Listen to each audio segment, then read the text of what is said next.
Welcome back from the public holiday, back to trade today. Let's take a look at the kind of sentiment that's out there right now, where on Monday we saw extreme pressure being exerted on the market as a result of uncertainty within the banking arena specifically. Good morning, Alishia. Like you said, the riding sentiment right now is still one of uncertainty. There's been concerns about how the banks will fare in the aftermath of what seems like a withdrawal of protection from the CBN. So right now, a lot of investors are trying to find the balance of how exactly they should be positioning within that sector. Interestingly, some of the guidance which has been expected, as you mentioned, regarding the rescued banks is yet to be forthcoming. There's yet to be a lot of clarity about how exactly those banks are going to come out of the crisis, even after HAMCON has done the first leg of its work. As I think the recapitalization is very essential. I think investors are waiting for clarity on that. A lot of what happens within the banking sector is going to drive what happens across other sectors. So right now, for most investors, it's a wait-and-see game. How are you playing within that space right now, where there's so much uncertainty at this stage? For the banking sector, for the most part, it's always been a regulator-driven sector. One of the key things that has happened is the hike of the MPR by the CBN governor, and we think that that actually brings about one or two important things which are going to be critical to the outlook for that sector.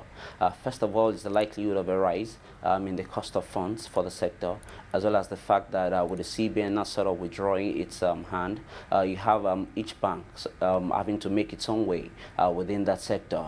So that that situation then brings up a number of things which we think are going to be very critical for players within that sector going forward. The one that jumps to mind is the issue of competitive advantage, especially with the CBN no longer creating a level playing field, so to say.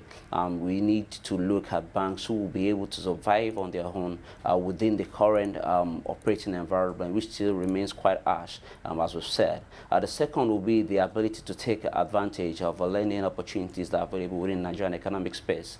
We're talking about balance sheet strength and the ability, the leeway, to deploy capital and to tap into the opportunities, especially as lending rates have started to inch up across board with the hike in the MPR.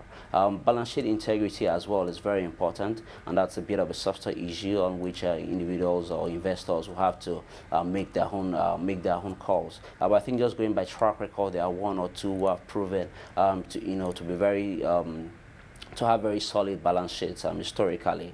Interestingly, the adoption of a common year-end sort of seems to even out fears about that. You like to see a case in which what each bank presents as its balance sheet is likely to be an accurate picture, as opposed to the previous area where you had staggered year-ends and then banks could move funds around, and so you don't get a true picture.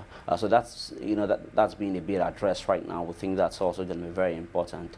Also, sort of just like a final leg, is the operational efficiency of each of these banks, as well as the ability to generate funds at very low cost. So like I said, CBN has raised MPR. You have an environment which is still relatively harsh. You want to look at a bank which will be able to sort of generate funds within this environment at very reasonable cost, as well as keep other costs in check in terms of Adeolu, what's interesting is that you've got Skye Bank amongst your picks, and this was one of the players that led the decliners with a maximum 5% fall on Friday. What's the investment merit as you see it on Monday, rather, ahead of the public holiday? What is the investment merit as you see it on Skye Bank right now? Okay, as it stands right now, on our peak list, Skye Bank is actually on a lower hierarchy compared to the likes of Fidelity, GTB, First Bank, and Zenith. For Skye Bank, really, it's been a sort of quick recovery from the crisis. It's been able to find its feet very early on within the year 2010, and as that the earlier periods of 2010, it was actually looking very interesting on valuation. That has changed the bid with a significant run-up since this year started, and I think investors were basically just taking in, locking in profits on the gain so far this year. So for Skye Bank, it was really an issue of valuation, as well as a burgeoning ability to maintain operating efficiency, which, as we said, is going to be critical. So, but be that as it may, within the short term, I think what we'll be looking at to see over the next few years is the ability of Skye Bank to maintain that newfound operational efficiency, which so far has only, reflected the cost-cutting measures. Well, something certainly that we'll be keeping an eye on as well. Adeolu, let's leave it there for today. Thanks so much for your time.